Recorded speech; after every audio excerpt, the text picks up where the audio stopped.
Hello guys! How are you today? So ngayon guys, may isi-share ako sa inyo. Naku, magugulat kayo guys. Alam nyo ba, may bago akong na-discover. So, interesado ba kayong malaman ito?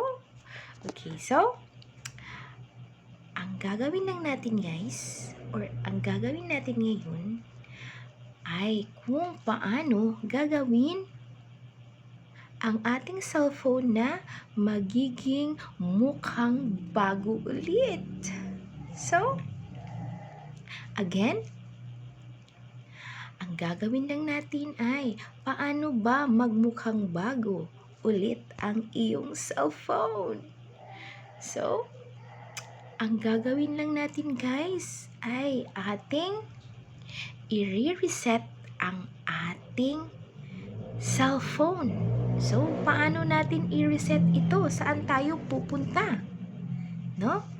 Mare-reset ito na hindi mabubura ang mga files at applications nito. Okay, kung interesado kayo guys, so panoorin lang ang video na ito at sundan ang mga steps na ginagawa ko. So, una, dito tayo sa mga apps. Ayan, yung mga apps. So, dyan tayo sa settings, yung mukhang sun, color white. So, i-click natin yan siya. So, ayan na guys. Okay, makikita natin dyan. Scroll up, then scroll down. So, ang hahanapin nyo dyan, sa ibang cellphone kasi guys, hindi magkatulad yung sa Oppo F11. So sa ibang cellphone, ang makikita doon is system updates, or may iba dyan sa ibang cellphone, system management. So hanapin nyo lang dyan system updates or system management.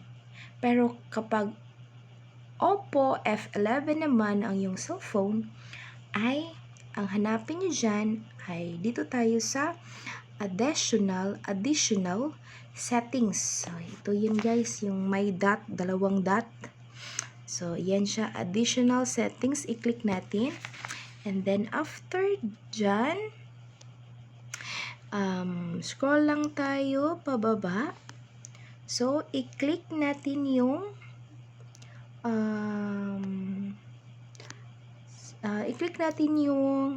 backup and reset. So, ayan guys, i-click natin yan siya. So, i-click natin ang erase all data. So, yan, sa Oppo F11 lang ito ha. So, i-click natin yung erase all data. After that, may mga steps na, may mga option tayong may mga option tayong makikita dyan pag i-click natin yung erase all data. So, yan, i-click natin. So, dito na guys, makikita yung mga options natin dyan. So, saan ba dyan ang i-click natin? So, meron dyan, reset system settings only. May iba dyan, erase downloaded apps and their data. May iba din, erase all data. Nako guys, kung magkakamali kayo dyan na i-click, nako baka may mangyari sa cellphone niyo. So, ang i-click nyo lang guys, dyan sa options na yan ay ito yung reset system setting only. So, yan yung gagawin natin guys. Yan yung i-click natin. So, excited na ba kayo na ano mangyari sa cellphone niyo? Okay, ako din excited na. Sige, reset system settings only. So, i-click natin yun siya. And then, after that, kasi naglalagay kasi ako ng password. So, dyan, ano mo lang yung lock screen password, or kung wala kayong password, automatic na yan siya guys. So, i-ano ko lang yung password ko. Okay.